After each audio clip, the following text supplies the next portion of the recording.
The following program is a podcast1.com production.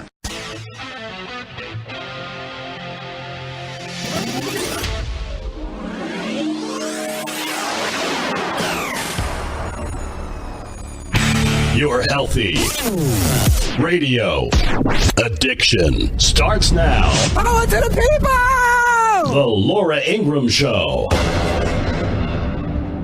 I'm losing again what I thought I had. Gone is the love I wanted so bad. After several discussions, offers, counter-offers, the Republican leader and I have come to an arrangement. We will vote today to reopen the government with the commitment that, if an agreement isn't reached by February the 8th, the Senate will immediately proceed to consideration of legislation dealing with DACA. The White House is taking a victory lap after Democrats in the Senate caved and voted to reopen the government. The odd thing about this victory lap is that it's missing the man in the driver's seat. That is by design to make sure the shutdown was not about him. So for the last 3 days, it's been the art of the conceal. The media now, they're going wild because they're saying, you know, this guy's winning.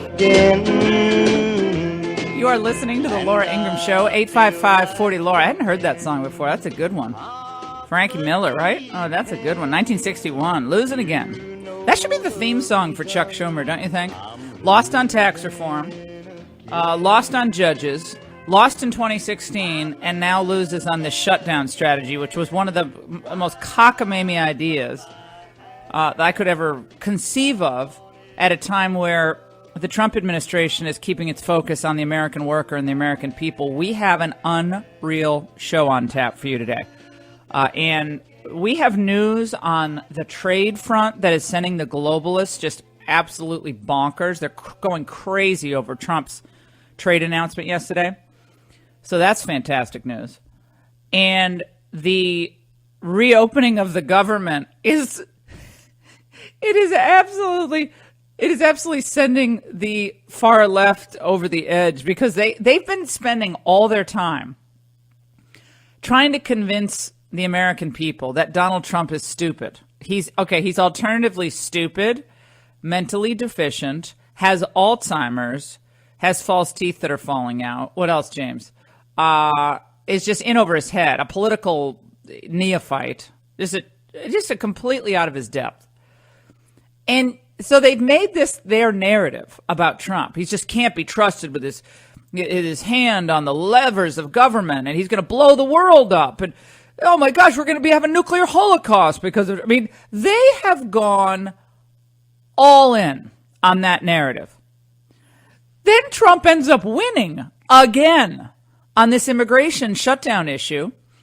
And they frame the debate really well with the help of a few choice individuals.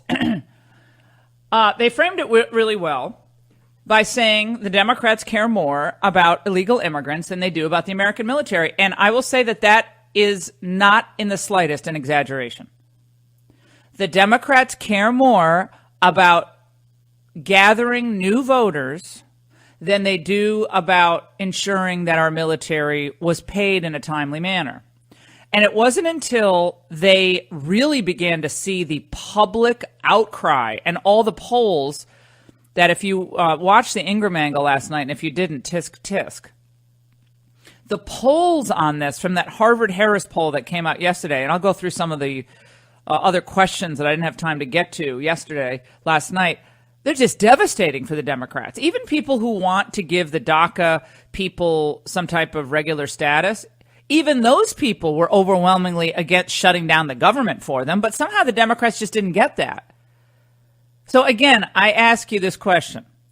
Who's the smartest one now? Who's the person who has a better sense of strategy? So now they've moved to a different tactic. And you heard a little bit about what they're doing in that soundbite that we bumped in with. Well, he's just disengaged. He didn't want to seem to be close to this narrative of the government shutting down. So he's actually not running things at all. So Now that's what they've moved to. Let's listen. I think if we've learned anything during this process, it's that a strategy to shut down the government over the issue of illegal immigration is something the American people didn't understand and would not have understood in the future. Well, I think, again, that wily old dog, Mitch McConnell, he actually slipped in about, I think Raymond mentioned last night, it was $300 billion worth of tax breaks into the reopening of the government, the authorization to continue temporary funding of the government. And the taxes that were at least temporarily repealed, and I hope permanently repealed, it's a little hard to get your handle on this, a medical device tax, the health care tax, and then one other Obamacare tax. Oh, the Cadillac plan tax. So as Schumer and the Democrats are melting down, the phone lines, everything, people are outraged by the shutdown. So they're melting down, and that wily dog, the old dog, Mitch McConnell, manages to slip in that tax relief into the reopening of the government. I love that. I didn't even know that till last night, I confess. So all of that was really, really smart. And I want to remind everyone what the Democrats were trying to do last Tuesday, Wednesday. Remember, it was a week ago that you had that supposedly bipartisan gaggle show up at the cabinet meeting room, the conference room, and they, Trump was saying, "Well, we'll come to agreement. Bring me something, and I'll take the heat." Remember all that? And so they did that, and the Democrats really thought, "Oh, we have him now. We've got him now. We're just going to bring him a piece of legislation that actually increases chain migration." You know what I was thinking about? The more I thought about this last night, of course, I couldn't fall asleep till 2 a.m. That was fun. So this is what I thought about last night. I think Trump may have purposely at that meeting said, "Oh, bring me, I'll sign it. Bring me something." It could have been one of the greatest setups of all time. James, you see what I'm saying here? So then Lindsey Graham and Durbin and Flake get together and they're like, "Did you hear what he said in there? We're going to bring him our dream bill about the dream. Our dream bill is increasing legal immigration, chain migration, keeping the visa lottery system, but just transferring it to another program. Not really funding the border. We'll just put it like a little paltry down payment." This guy's going to agree to anything. And so then they come over with that. You got Cotton and you got Perdue in the room with Stephen Miller, and they look at these Democrats. You're like, "Are you kidding me? I'm going to agree to that." Then it forces their hand to shut the government down. I almost think that this was all planned out methodically, because it couldn't have worked out better for the Republicans. I can tell you that right now. And look, they have to perform well over the next few weeks, and they can. I've said this before, but on the issue of immigration, Republicans can screw up a one-car funeral. So they could still screw things up. But looking back on the last week, you know what this reminds me of? It kind of reminds me of that Peanuts scene from what's the Thanksgiving Charlie Brown special?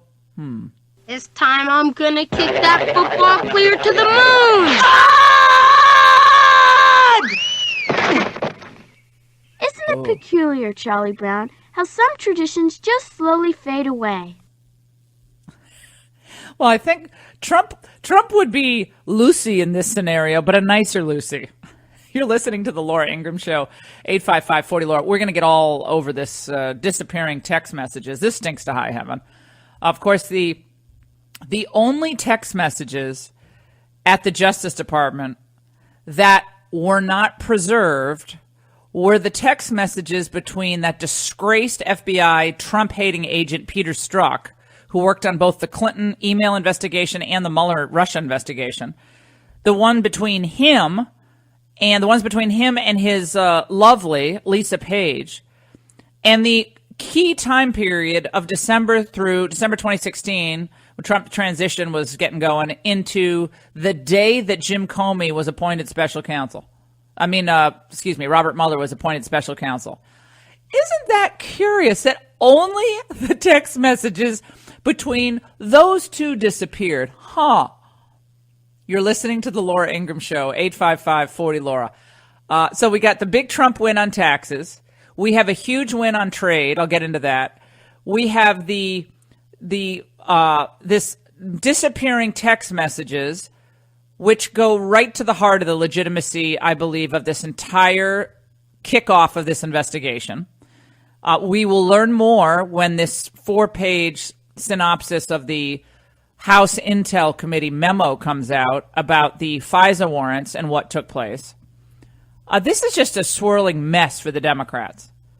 It seems like in the Obama administration, they just really seem to have trouble keeping their records, right? The records from Benghazi. I think they lost some of the video the night of Benghazi, the video security cam footage of when Ambassador Stevens was actually pulled out of that building. That suddenly disappeared.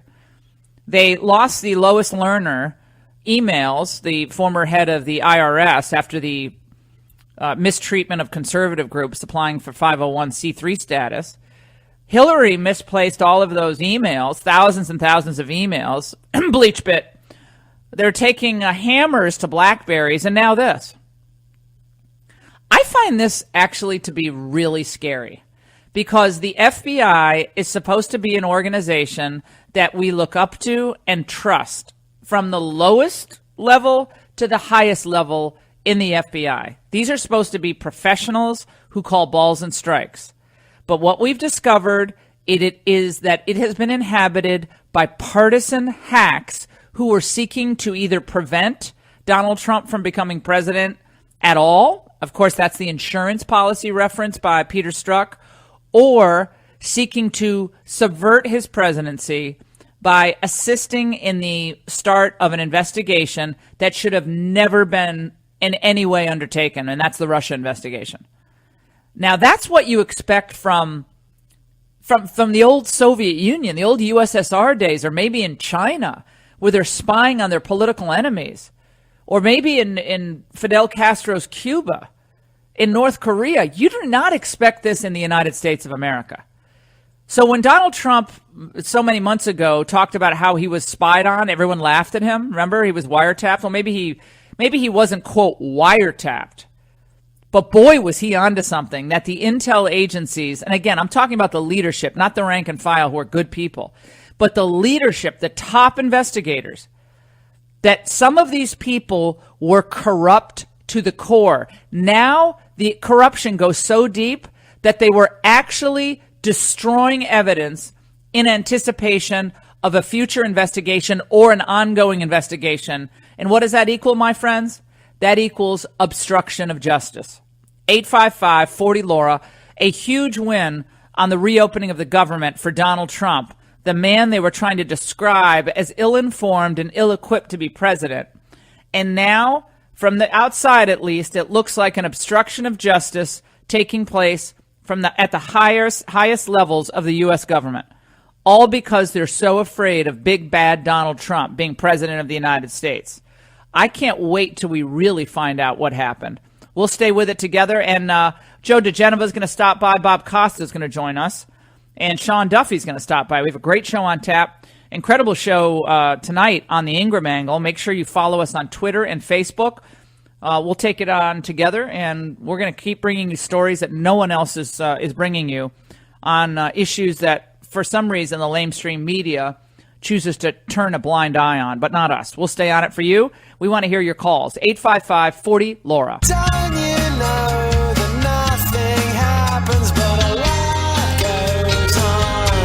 What one thing can you point out that the Democrats, that Leader Schumer, what one thing did he get, from Republicans to justify shutting down the government in the first place? So the one thing I would say that he did get is the potential for momentum. Nobody even knows what it means.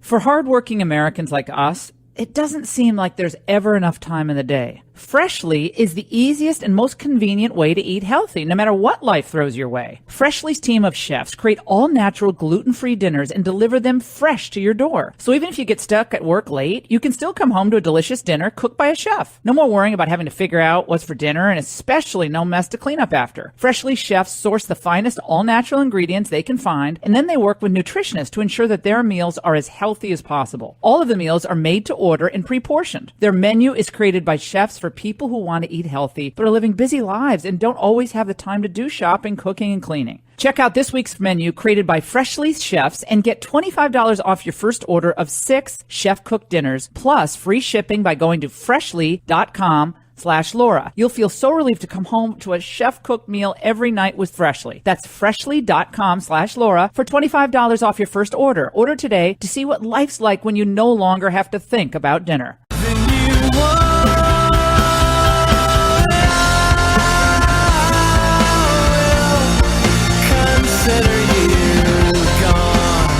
Are we actually to believe that the only texts that were not preserved were those between Strzok and his gal pal Page?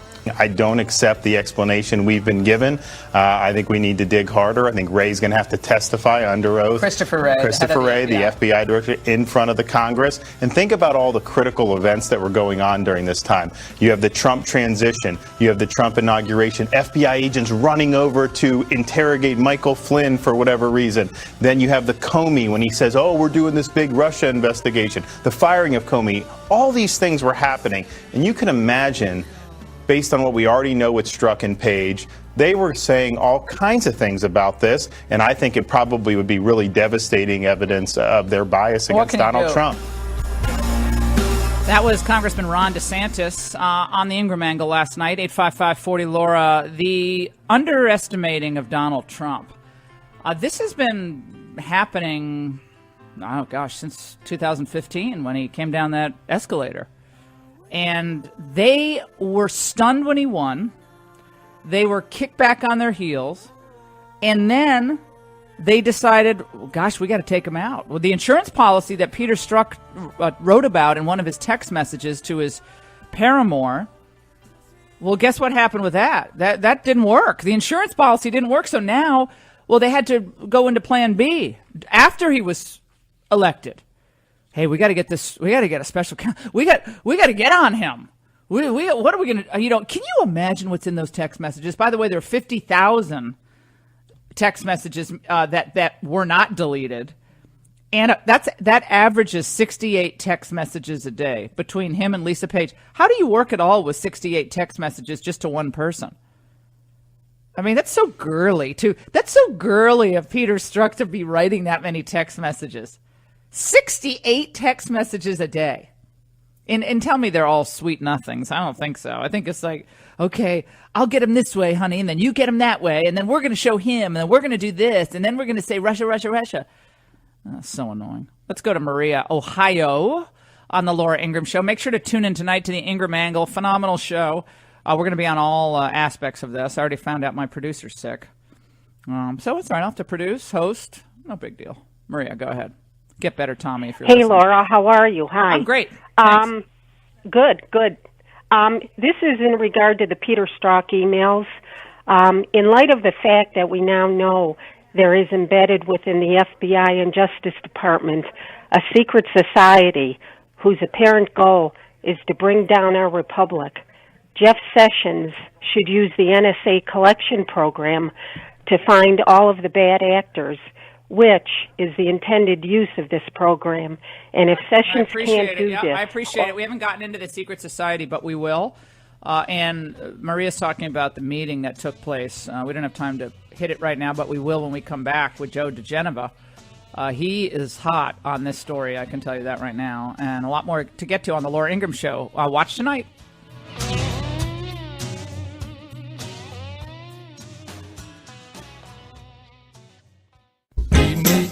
Station in the morning, help brush the hay seeds from my hair. you have this insurance policy in the spring of 2016, and then the day after the election, the day after what they really, really didn't want to have happen, there's a text exchange between these two FBI agents, these two supposed to be objective, fact-centric FBI agents saying perhaps this is the first meeting of the secret society. So, of course, I'm going to want to know what secret society are you talking about, because you're supposed to be investigating objectively the person who just won the Electoral College.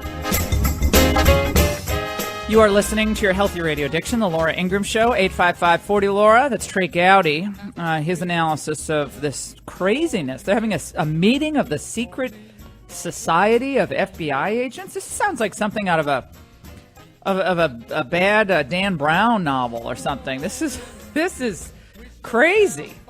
Joining us now, Joe DeGenova, of course, former U.S. Attorney, District of Columbia, a lawyer extraordinaire. He joins us now. Joe, just when you think they couldn't go lower, they go lower.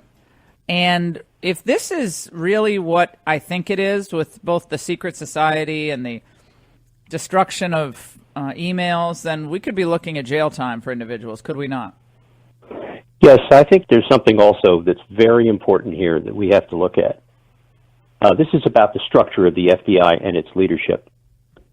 Christopher Wray was made the FBI director by President Trump on the recommendation of a group of former Bush administration people. Nightmare.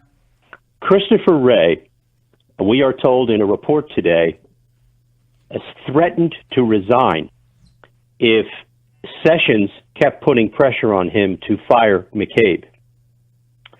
I would have accepted Mr. Wray's resignation immediately, because it is quite apparent that Christopher Wray is not up to the job of being FBI director, that he is undermining its credibility, not strengthening it, and that he is completely controlled by the upper bureaucracy at the FBI. I think the Trump people at the White House made a terrible mistake. They're well known to have a horrible personnel department. The fact that Chris Wray ended up being FBI director is a compliment to their incompetence at the White House. But whatever they want to say about it now, they made a big mistake, and there's nothing they can do about him, except the next time he offers his resignation, take it. Well, that leads me to the concern that many people have raised about Sessions. Like, if he doesn't remove somebody, why not? If Christopher Wray will not remove Andrew McCabe, who by all accounts is just a complete nightmare disaster, then what's the point of having an attorney general at all? I couldn't agree more. I couldn't agree more. I find this situation completely untenable for a president of the United States to have people in the Justice Department that he cannot communicate with, that they will not listen, and they are afraid to act. You layer on top of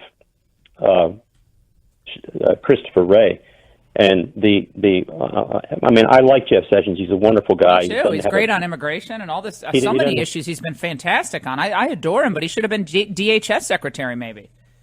I think the other real problem is Rod Rosenstein, and I don't think there is any doubt whatsoever that Rosenstein is too close to Comey, too close to Mueller, too close to Wray, and too close to a whole bunch of people. And I think that when all is said and done,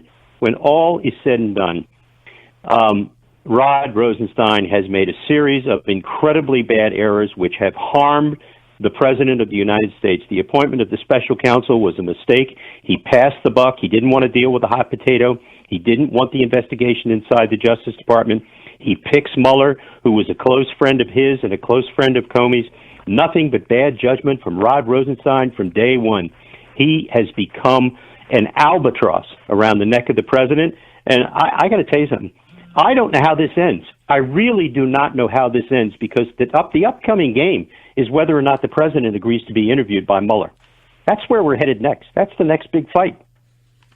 We're talking to Joe DeGenova here on the Laura Ingraham Show. Joe, let's move on to the other disturbing development, the understanding that there were thousands and thousands of emails, text messages between Lisa Page, FBI lawyer, and chief investigator of the FBI for both the Mueller and the and the Clinton email investigation, Peter Strzok, have gone missing with the claim that they weren't preserved because of some software glitch and updating, and it was only their messages that are missing at the FBI, apparently. What can be done about this at this point? First of all of these text messages and all of Hillary Clinton's mission emails are in the possession of NSA. So let's get that out of the way right away. This stuff exists, and it exists at the NSA. Next, this is ridiculous. It is unbelievable. It is not believable. It should not be believed. The FBI is neurotic, nothing if not neurotic about record keeping. To suggest that their people had a glitch in software for the retention of text messages over a 5-month period, which period just happens to be the single most vital period in the brazen plot to exonerate Hillary Clinton and frame the incoming president of the United States with a false crime. Let me just tell you something. At a certain point, the president of the United States is going to say, I've had enough. And either I get some people around me who have some balls, or I'm going to just make my decisions and start making phone calls. Which do you want? Do you want me to start calling the director of the FBI and saying, you're fired, to Jeff Sessions or Rod Rosenstein? Or am I going to get some people around me who know what the hell they're doing? I think, Joe, one of the biggest mistakes in retrospect of the Trump administration is sadly, and it pains me to say this, is putting Jeff Sessions in as Attorney General. And I say this because, he melted. The first sign of pressure, he melted. Oh, I'm going to recuse myself. Then it was picking that Rod Rosenstein. I've been saying this since last February, okay? or whatever it was, March. Rosenstein is a old Bush guy, and he wasn't loyal to Trump. Trump deserves people at Justice who are loyal to him. Of course they're loyal to the rule of law, but they're also loyal to what he's trying to accomplish. And Rosenstein's loyalty runs to Mueller, it runs to Comey, it runs to the system, whatever the system wants to decide it is. And now we're stuck with a situation where Trump is damned if he does and he's damned if he doesn't. If he moves to fire these people, it's a political firestorm. If he doesn't, they're going to continue to try to undo his presidency, which so far is really successful. Let me tell you something. Rod Rosenstein is in this for one thing, himself. He is a self-promoting, he's one of these He's one of these martinets who pretends to objectivity and carries himself with an almost Comey-like aloofness, deeply offended by things around him which he doesn't like. That he's almost prissy. Let's just say this about Rosenstein. He is prissy, and the problem with a guy like that is he looks out for one person, himself. Well, I've got news for him. His job is to look out for the President of the United States within the bounds of the law. There's nothing wrong with that. That's not a suggestion of impropriety. And Jeff Sessions seems to have decided that if he can have a little bit of fun within the goal, within the boundaries of the playing field and not get anybody mad at him, that's going to be enough to get the job done. Let me tell you something. These two guys are in their jobs at a very important time in history, and they're not up to it. No, I've got to say it pains me to say this about Sessions because I adore him. I mean, I have been one of his biggest supporters and boosters, but sometimes the job doesn't fit the person. Right. And it just doesn't. There's so many things he could do, and I mean, obviously, if he had stayed a senator of Alabama, we wouldn't have Doug Jones. I mean, there's a whole series of things that coulda, shoulda, woulda. It's no point in saying it now, but I just think that when you have an American media who refuse to cover the serious, at least the beginnings of what I believe are serious crimes being committed inside our intelligence agencies and the FBI, and they're just basically laughing it off, Joe, as, oh, this is all in the conspiracy theorist minds of Fox News and talk radio. They just keep dismissing it. And ditto for Comey, who's sending out MLK Jr. quotes today. Did you see that? It's like, oh, and I tweeted back, sanctimonious prig. You know what he is? He's fascinating. He keeps comparing himself to Thomas Becket. And I said, and I continue to say, he's not Thomas Becket. He's the assassin, Henry II, who killed Thomas Becket. I mean, Comey is a thug. He's a lying thug. He's a dirty cop. And the problem with Chris Wray and Jeff Sessions and Rod Rosenstein is none of them has gravitas. They have no gravitas.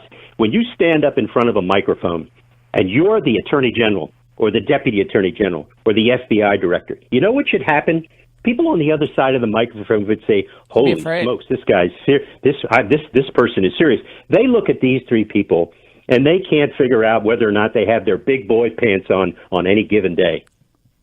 We're talking to Joe DeGenova here on the Laura Ingraham Show on CNN yesterday, or MSNBC. They all blend into to be the same network for me. But one of the Democrats on the panel he was talking about how the Republicans are seizing on this to try to delegitimize an entire agency that is filled with hardworking men and women. And even if Peter Strzok was injudicious in having this ongoing relationship inside, that doesn't taint the hard work of the men and women who are putting together all the investigatory elements for this whole Comey Mueller deal. Well, it's nonsense. It's just utter nonsense, of course. This is what the Democrats do. They will do anything to prevent the legitimate administration of justice, and they're engaged in it right now because it's going to hurt them and hurt Hillary Clinton and hurt their future prospects for the presidency. Because the one thing that they fear most is a strong Trump, and he's getting stronger every day. Joe DeGenova here on the Laura Ingraham Show. Joe, thanks so much. Come on TV soon. We're going to take a break on the Laura Ingraham Show. These are tough words from Joe and myself. And again, both of us really, really, really like Jeff Sessions so much. But this is causing a problem for this administration that is winning on every level. The only place where they've been tripped up is this nonsense special counsel, Robert Mueller. It's the only problem for this administration. And why was it caused? This whole thing was kicked off by a bad decision to try to recuse himself from an investigation he didn't have to recuse himself from. And when we come back, goodbye to a radio giant who's hanging up the headphones. Don't go away. Memories made of this. Like Max Baucus, who of course voted for it, senator from Montana. Laura Ingraham Show. I don't know what that was, James, but no, we're having computer issues. Yeah, so did the FBI had computer issues. That's why they lost all those text messages. I don't think we can use that as an excuse anymore because we're not believing what the Strzok page disappearing texts are all about. They had computer issues. I'm telling you, it stinks to high heaven. So I read this yesterday, and it made me sad and wistful and all those things. Don Imus is retiring from radio at age 77. 21 years ago, or 21 and a half years ago, he gave me my start in radio. Don Imus invited me on in 1996 on his show. And, excuse me, this was during the 96 Republican convention. I'm really dating myself. It was taking place in San Diego, and I was there with MSNBC, which had just started the month before. So MSNBC started July 15th, 1996. And they smartly decided to simulcast Imus's radio show from 6 to 9 a.m. every day. So they took the cameras down to the Astoria studios in New York. It was in this bowels of this basement, but they had cameras. They set it up. It actually looked really great. And this is just, it was awesome. So he invites me on, and he had seen me doing a debate on MSNBC. He's like, "Who's this? She's like kind of nuts. I like her.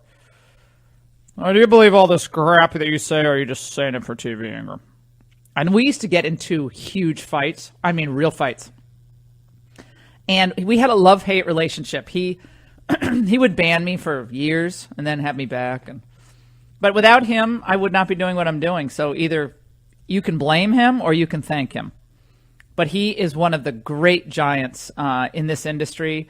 I don't think anyone did better interviews than Don Imus. I really don't think so. His music knowledge, because he was an old DJ in New York, his understanding of people, his voice, and his breadth of understanding about culture, politics, just the ability to get an answer from people. He's just amazing. I adore him. And I'm very sad to hear that he's going to be leaving radio. But boy, what a career. What a life. Thanks, Imus.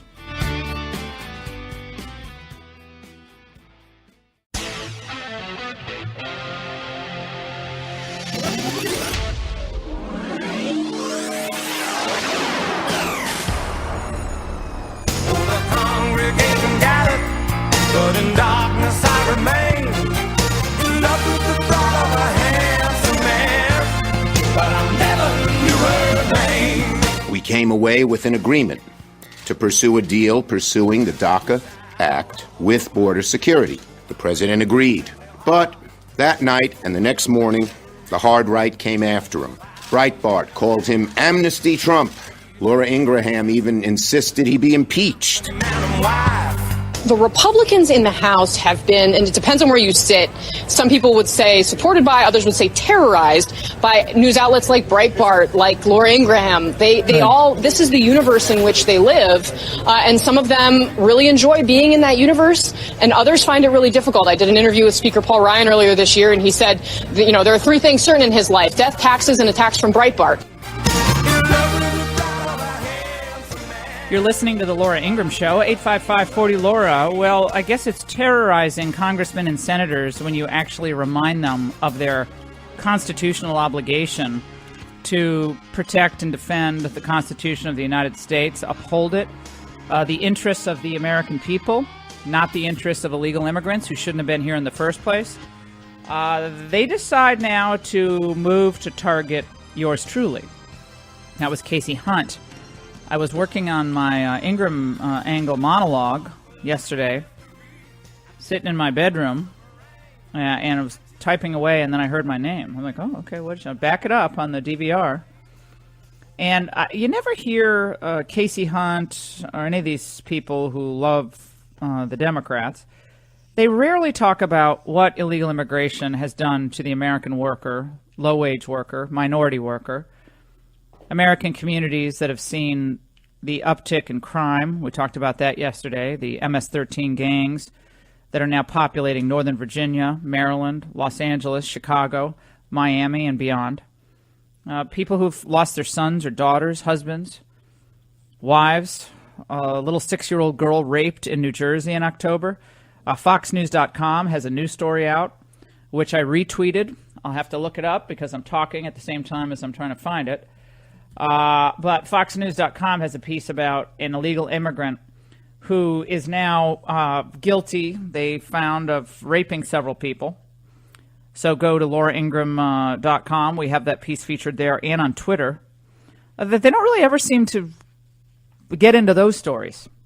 They're not terrorizing. Again, I don't have the piece at my fingertips, but we'll have that in just a moment for you.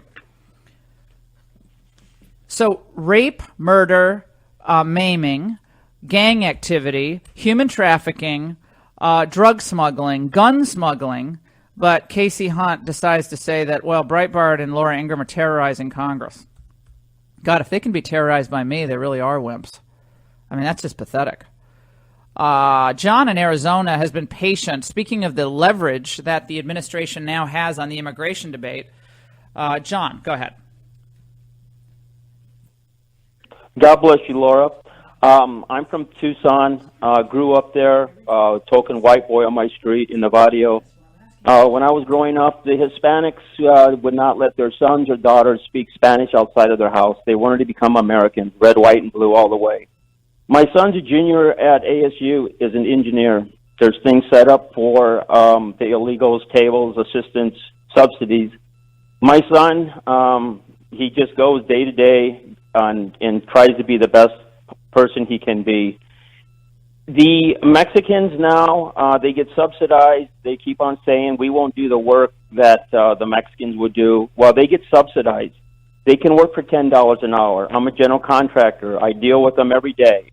They park the wrong way. They don't speak English. I try to be respectful to them, but they don't want to be Americans. They fly their Mexican flags. I thank you so much for flying the flag for us here in Arizona. It is terrible here. my parents would flip over in their graves to see what has become of this great country. I have went to see Mr. Trump. I've talked to him. I got his autograph. I sat with the congressmen and senators. He wants America first. If he votes for DACA, not only will I not ever vote for Mr. Trump again, I will stop voting. I just thank you so much. I watch your show at night, and God bless you. All right, thanks so much. I appreciate it. This, in my view, is a symptom of a larger problem in the U.S. government, where groups like the Chamber of Commerce and La Raza, whatever it's called now, have more influence over the process than all of you when it comes to certain types of legislation. Now, if it were not for talk radio terrorizing Congress or Fox, certain Fox hosts actually publicizing the truth about illegal immigration, then I think many in the American public would be in the dark, left in the dark, because we know the media will not report on these stories. They won't do it. And there was a piece that we got into yesterday on the Ingraham angle about it was a poll that just came out, and it's the Harvard-Harris poll that is stunning, and it demonstrated once again, excuse my voice, that we are in the mainstream on immigration, and Lindsey Graham and Jeff Flake and Dick Durbin and Cory Gardner and all these other Republicans who are forever obsessed with amnesty, they are rabid amnesty radicals. Most Americans do not want this. Now, 65% of voters in this new poll favored a deal in Congress that said, look, we need merit-based immigration over family-based immigration. That, of course, relates to the chain migration. So 65% say merit-based. 58% of voters, including a majority of Hispanic voters, oppose Democrats voting to shut down the government to restore DACA work permits. So even though I think there's some sympathy for the DACA people, they don't want to shut the government down for it. 68% of voters, this is the key part, oppose the visa lottery system. And that includes 62% of Democrats, 61% of Hispanics, and 57% of African American voters, all opposed to that 50,000 visa lottery. The key, though, in this, which I went through yesterday on the Ingraham angle, the key,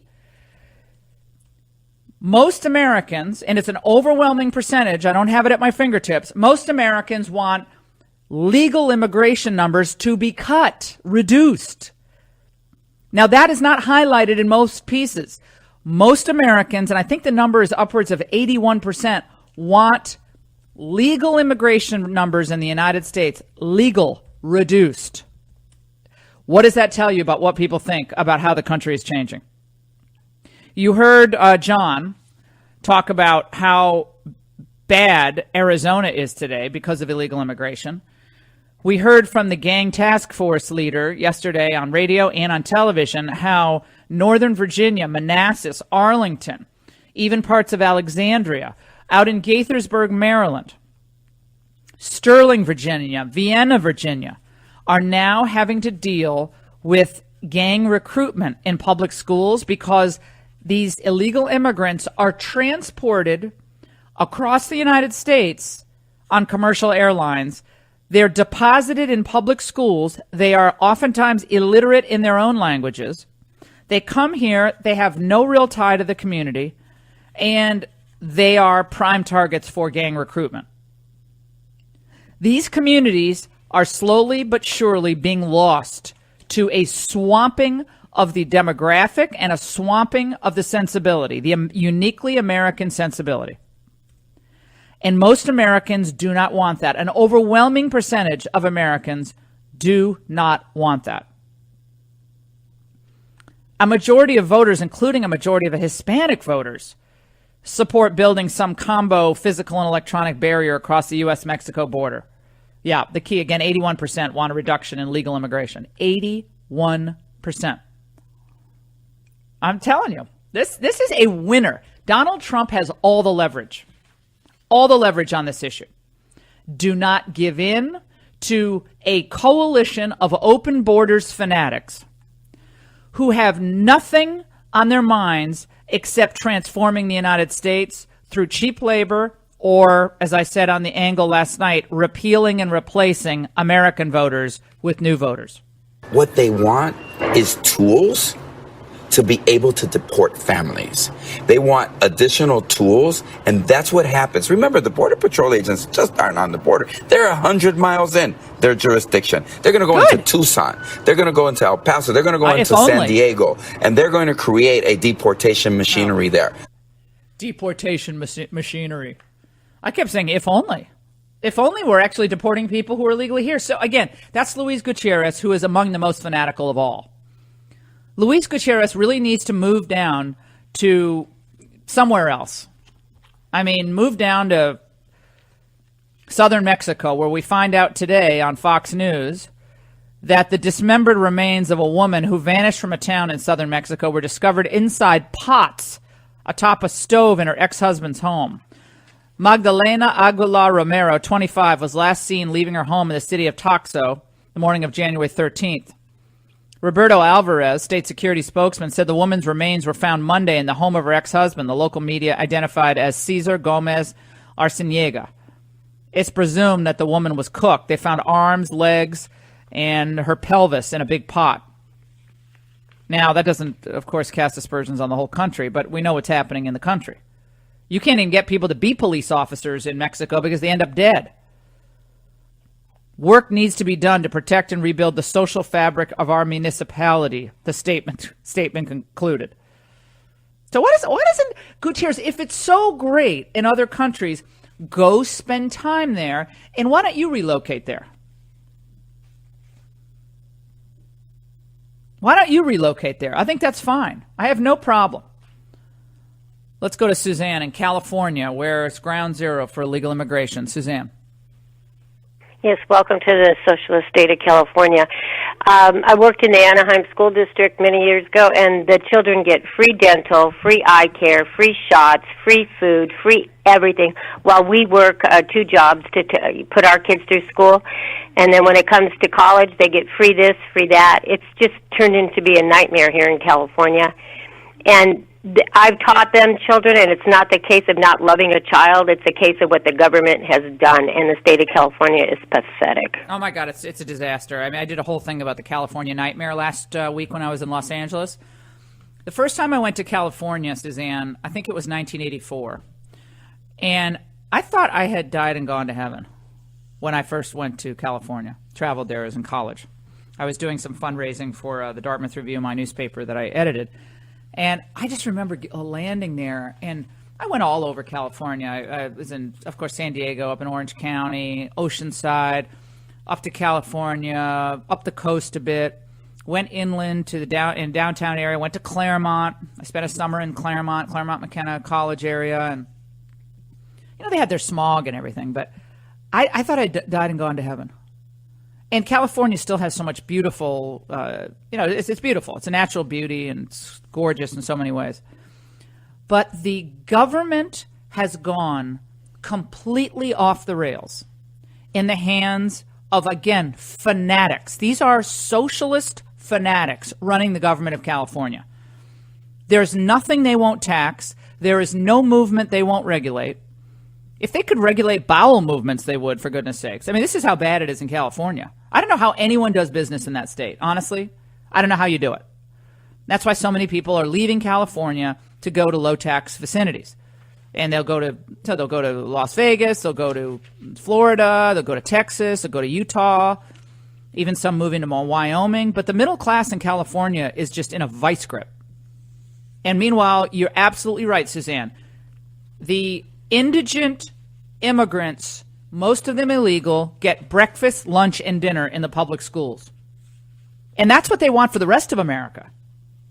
855-40-LAURA. take a break. Stay with us. Oh, won't you stay with me? 'Cause you're all I need. You heard Senator McConnell stand on the floor. He called Dreamers illegal immigrants. They're not illegal. Dreamers are legal. They have a legal protection given by the President of the United States. Until President Trump declares them illegal, they're legal. Man, I really wish I was able to run against Tim Kaine in Virginia. That would have been a fun series of debates on the road in Virginia. Oh, that would have been fun. Well, I guess technically he's right. I mean, President Trump rescinded the executive order, but delayed its rescinding until March. So he gave them 6 months to figure it out. But yeah, I guess technically Tim Kaine is right. We've got to be fair. But what they want to apply that to everything. They want to use phrases like undocumented citizens. And Taylor just reminded me that VDH, Victor Davis Hanson, always says to say undocumented means that they had documents in the first place. They don't have documents. They're illegally present in the United States. Under U.S. law, they're called aliens, illegal aliens. They're not illegal citizens. They're not undocumented Americans. They are illegal aliens under the U.S. Code. Now, you want to rewrite the whole code of the United States of America that applies to immigration? Go ahead. Bob Costa is going to join us in a few moments. He hosts a show on PBS, and you see him on NBC. He's a political analyst there. Let's go to Jerry in Illinois. Jerry, go ahead. Hey, Laura. Nice to talk to you. Now, Dick Durbin is my senator.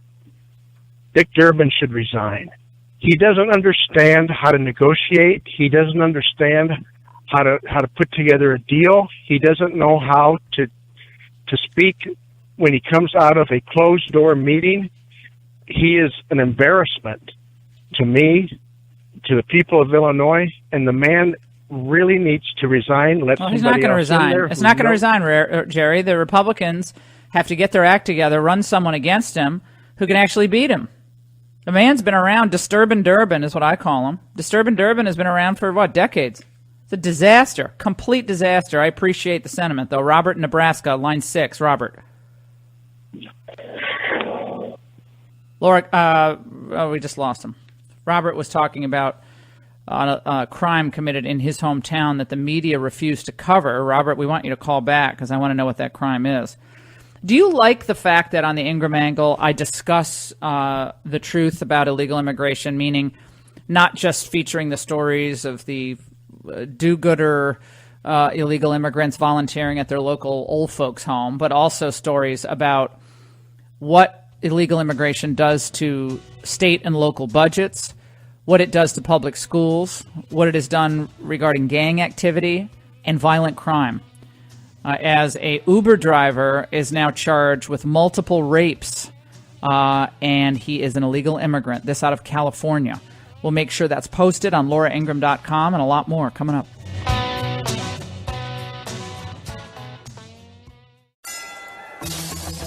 Hey, it's Rob Riggle. And Sarah Tiana. And you are listening to Riggle's Pit.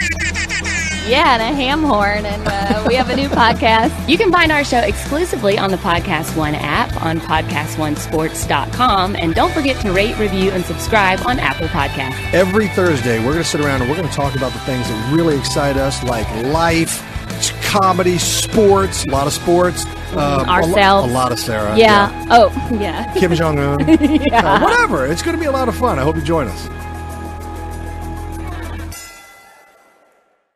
Reach out and touch somebody's hand. Make this world a better place. This agreement that Mitch McConnell has struck with Senator Schumer, I think we should honor it. And I believe that our leadership is going to be under tremendous pressure to act from the American public and from a lot of House Republican members who do want to vote for this responsible, humane DACA Dreamer bill. We want to do this, and I'm prepared. We have to marginalize those on the hard right who aren't prepared to vote for anything. Charlie Dent. Oh, Charlie Dent. relentless open borders Republican owned by the Chamber of Commerce. You're either owned by Big Agra or owned by the Chamber, or a combination if you're a Republican. But these people are total fanatics for amnesty. I mean, they couldn't pass an Obamacare repeal and replace, even though they voted on it, 12 times when the votes didn't matter. But the Republicans could not get that done. The entire year. It took Trump on the tax reform to get rid of the Obamacare mandate. They could not do that. But by golly, they're going to be committed to the illegal immigrants. We're going to get something done here. And they're telling people that we're the fanatics? I don't think so. That Harvard-Harris poll, which has gotten zero coverage in the mainstream media, 81% of the Americans surveyed want legal immigration levels to be reduced. They put border enforcement ahead of everything else. They put border enforcement ahead of DACA concerns. They did not want the government shut down for DACA. Even Hispanic immigrants, a majority said, no. You can't just shut the government down for DACA. That's not what we want to do. And a majority, including Hispanics, for merit-based immigration, not family-based immigration. Now, these are very inconvenient numbers, and they're mirrored in that Gallup poll that came out some years ago that was, again, very detailed in its description. When you ask general questions like, do you want to deport 1.7 million Dreamers immediately and put them on buses? Well, who's going to answer yes to that? Who's going to answer yes to that? No one's going to answer yes to that. But if you say, okay, well, when we have Americans who are living in the streets, including veterans, who should get help first? The American veterans living in the streets or people living in the country illegally? Then it's like 85%. So it depends on how you ask the question. Let's go to Robert Costa, joining us now from PBS and Washington Post, NBC, anything else. Bob, how are you? Good to talk to you. Great to be with you, Laura. So, Bob, now the Democrats got caught back on their heels. They tried to shut down the government thinking Trump would be blamed. They've said Trump is stupid. He has dementia. He's mentally not all there. He doesn't know the process. He's a political neophyte. Gosh, if Trump is all those things, it's amazing that he keeps outfoxing all these people. To me, it's stunning. Well, we're going to have to see how this plays out. I'm not ready to write off the Republicans or the Democrats on DACA because a lot's going to depend on what is actually in an immigration deal. Is it just a pure DACA fix, which both party leaders in Congress and the Senate seem to want, or is it going to be something broader on immigration that addresses various issues? I think that's what reporters and observers are going to have to really pay attention closely to in the coming weeks. Well, my source, I talked to him yesterday, late last night, actually, not late last night. I talked to him about 7 o'clock last night. For me, that's late because it's all a blur. And he said to me, I will tell you this, Laura. They try to offer up anything in the House that is approaching the Flake, Graham, Durbin nightmare, and that is not even going to be brought up for a vote in the House of Representatives. Period. Not going to be brought up for a vote.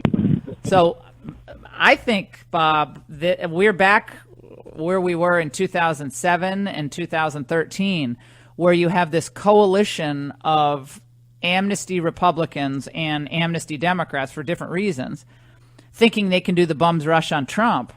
And Trump's like, well, I'm not going to do that. No, I'm actually not going to do that. And then they what? You're anti-immigrant. You're a xenophobe. And Fox News and Breitbart and Laura Ingraham and all these people, they're just trying to subvert the whole system. And then you see Hispanic Americans saying, no, we can't put the DACA ahead of funding the government. No. We want merit-based immigration.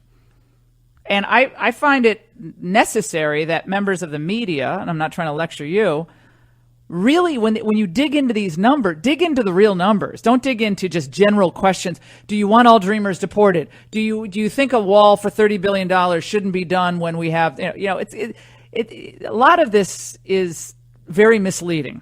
I think the way that traditional media is reporting on this, and they missed the boat when it came to this shutdown. I think a lot of people missed what was happening beneath the headlines. Well, I would just turn your attention, perhaps, not modestly, I guess, to the front page of today's Post, because in my story, I detail how red state Democrats, Laura, were reading polling that showed that the shutdown, if it was seen as a shutdown tied to immigration, was a politically perilous position for many Democrats to be in. And Senator McCaskill of Missouri, Senator Donnelly of Indiana, others who faced tough re-election fights this year, really backed away from the tactic because they saw a political cost for them in more moderate states. And on the immigration question in the House, I think you're right. But some Senate Democrats privately tell me they're okay with that. They'd rather just pass something on immigration out of the Senate and then really run against the House Republicans for not taking up that Senate bill, whatever it is, and using that as a cudgel in their war to win back the House. Well, good luck with that. I mean, I think I'll take that argument any day of the week. I mean, they thought that was going to work in Virginia with Eric Cantor. They thought that was going to work with John Boehner, who was for amnesty. He's gone. I mean, they keep trying to sell unpopular policies on trade and on immigration and expanding government programs, and for the most part, the Democrats aren't really getting any traction. And my argument would be the reason the Democrats are so desperate for this DACA is not for the DACA kids. If they wanted the DACA kids to get the regular status, they would have agreed to what Trump was going to do. This would have been settled last week. But what they want is an issue. You're right. And what they also want are new voters. Desperately want new voters. And they do not want to limit chain migration. Keep your eye on the prize here. That's the big difference here, which is how many people are going to be allowed to come in with each DACA person who's regularized or legalized, whatever you call it. And if it's 6 people per DACA kid, that's a lot. And under the Durbin-Flake-Graham proposal, the amnesty would have actually reached millions of Americans. It wouldn't have just reached the 800,000. It would have reached their parents who could stay on 3-year rotating visas. And then each of the 800,000 would be able to sponsor relatives, and it usually the average for most is anywhere between 4 and 7, especially from Mexico. It's a higher number from Mexico. So that's the prize here, is changing the electoral map, in my view. Because they're all paying attention to you, Laura, the Capitol Hill Republicans, and they're telling me, look, we know people on the right would be somewhat okay, but uncomfortable, but somewhat okay with a pure DACA fix, just addressing the thousands who are covered under the Obama-era program. But they wonder if the right, speaking of you and other leaders on the right, would give them any leverage on some family members, maybe a limited number, but some family members to be included as part of a deal. They really are wondering that right now, Capitol Right, Hill. well, here's the answer, no. Here's the answer, no, there's no leverage. The only if you're one of the DACA people, you're already here illegally.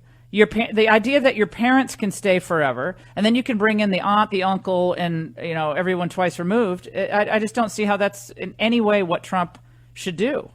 I think if you ask average Americans, not just minor children, can your minor children stay? Of course, your minor children, your spouse can always come in under our current immigration policy. Nobody's focusing on what's beyond that. Aunts, uncles, cousins. That's what has changed the map in the United States. It's not the spouses and the minor children. It's adult children, their wives, the wives' brother-in-law. Then it keeps going. So it's an entire family tree being imported into the United States. When you explain it to people and you don't listen to Luis Gutierrez, who mischaracterizes what chain migration is, then I think people really have a better understanding of it. But I can tell you this, my listeners, and they're from across the country, they think the American people should be put first. And as long as we have veterans living in the streets, they don't think we should be catering to an illegal immigrant population unless you get rid of chain migration, the diversity visa, which is overwhelmingly unpopular according to that Harvard poll, and do the wall. So diversity visa, chain migration, do the wall, and then some 12-year legalization process for illegal immigrants who are allowed to stay. That's about it. I don't see that there's any appetite for anything beyond that. But, I think you're right. They're trying to figure it out. Bob, what about these text messages disappearing? Just apparently the ones between Strzok and Lisa Page, his paramour. Look, what I'm covering right now as a reporter is a real move among some critics of the Justice Department, critics of the FBI, to raise serious questions in Congress, outside of Congress, about the FBI. And we really haven't seen this kind of offensive from the Republican Party throughout the Trump presidency. There have, of course, been concerns about these kind of text messages and the Mueller investigation. But it's a serious challenge for the Mueller investigation as they really try to keep their number one asset, which is their credibility. Bob, are you out in the wind? Where are you, sweetie? I'm sorry. I'm at the White House. So. Oh, you're outside at the White House. So next time you need to give us some color commentary. Well, there goes Kellyanne Conway. She's walking by. And oh, now they're going. We need you to actually do the play-by-play at the White House for us, so we understand you're not just in a wind tunnel. And that's a radio show waiting to happen. That could get real listenership. No, that would be fun. No, that would be a blast. How are you liking PBS? How are you liking your new show? Oh, I'm really enjoying it. Thanks, Laura. I mean, it's a thrill to host a show on Friday nights and just have some reporters around the table. It's very low-key and focused on kind of just the way reporting's done and no newsmakers. So it's a little different kind of show, Washington Week on PBS. And what time is it on? 8 o'clock on Friday nights. Is it live? It always airs live. Isn't live? Live is the best. I mean, I know you probably want to go out and hang with your peeps, you have more of an edge when you do it live. No, I don't like. I'm not a big fan of taping. Sometimes you have to, but live is better. So, what's your idea of a Republican leaning analyst on your show? Is it just journalists? Is it just actual reporters? It's just mainstream journalists. I try to get people who seriously cover the right, seriously cover the left. If you watch Washington Week, I really aim to be balanced, objective, to not lean into any kind of conventional wisdom, and to just keep it based on reporting. I think it's my job. We all have different jobs in the media, but my job is to try to present an unbiased, deeply reported view of the week's events. It's an imperfect effort, but I do try. Well, I think you're doing a great job, and you're one of the few who actually does call balls and strikes on this stuff. But, Casey Hunt yesterday said I was terrorizing, that I'm one of the people who terrorizes the House of Representatives and the Senate every time an immigration debate comes along. Can you imagine? I'm just a fluffy little nice person, and they say I'm terrorizing. I don't think you are that. I think you're a nice person as a person, but politically, I'd agree with Casey Hunt a little bit. You're the person who made David Bratt David Bratt. You were on immigration before President Trump really came on the scene politically. So I think terror is a strong word. Fair point, but I think you're not soft. So on the issues. Thank you, Bob. Oh, it's great to talk to you. It's great to catch up. It's been too long. Come back on soon, and good luck out there. Go do some reporting on those. Sorry about the noise and the construction at the White House. That's okay. I need to hear the scenery. I need you to describe. Well, there goes Chuck Todd, or we need to hear like the. I'm just looking at the lights upstairs. Is the president there or not? All right. Is he watching? Well, who's he watching? Oh, there are 4 screens in his bedroom. I'm sure he's watching you. Oh, great. Bob Costa, you take care of yourself here on the Laura Ingraham Show. And coming up, you won't believe how state is spending your tax dollars. Well, this ain't right, that is wrong. It is keeping nagging all day long. It's gotta stop. All right, the State Department is spending $592,500 to explore gender identities of boys and men in Kenya. State Department announced this as a taxpayer-funded study that suggests ideals of masculinity in Kenya are contributing to terrorism. How is this happening under Trump? The State Department is one big, mucked-up swamp. I mean, it makes the regular swamp look like, nothing. Gender is increasingly recognized an essential aspect to understanding and encountering violent extremism throughout the world. To date, research and interventions on gender in Kenya have predominantly focused on the role of women and girls in violent extremism. However, men and boys are disproportionately recruited. Oh, you're kidding me, really? In Kenya, there currently exists no CVE, countering violent extremism. It's called Islamic jihadism. I thought we got rid of these acronyms, CVE, countering violent extremism. And it's dedicated to the role of gender of boys and men who are vulnerable to violent extremism. So if we have the boys in Kenya wear skinny jeans and have man buns and, sit around watching reruns of Girls, then everything will work out. We won't have any CVE. We won't have any VE, violent extremism, not CVE. This is just... you see this stuff, and do you see what a big task Trump has on his hands? I mean, this is a big task to drain the swamp. This is just one little example. All right, we have a lot more to get to. Your healthy radio addiction, we got to get rid of all this stuff and fight on the immigration front.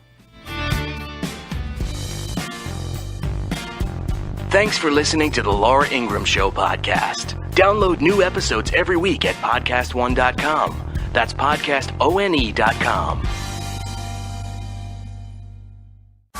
Podcast One has new shows on our new app. Check out all the cool features to help you explore our exciting new programming, like America's Lakers podcast with Jay Moore, So Random with Corinne Olympios, Attack Each Day, The Harbaugh's podcast, Not Just Sports with Susie Schuster and Rich Eisen, and Sessions with Randy Jackson, as well as your old favorites like The Lady Gang, Steve Austin, Shaquille O'Neal, and Adam Carolla. Get the new Podcast One app in the App Store, Google Play, or podcastone.com. Karda kışta kararsız kalmayın. Ara tatilde kayak keyfi için yeriniz hazır. İstanbul Kartalkaya, Antalya Saklıkent ve Davraz, Kayseri, Erzurum ve Kars'ta Sun Express'te ara tatilde kayak keyfi 39.99'dan başlıyor. Sun Express.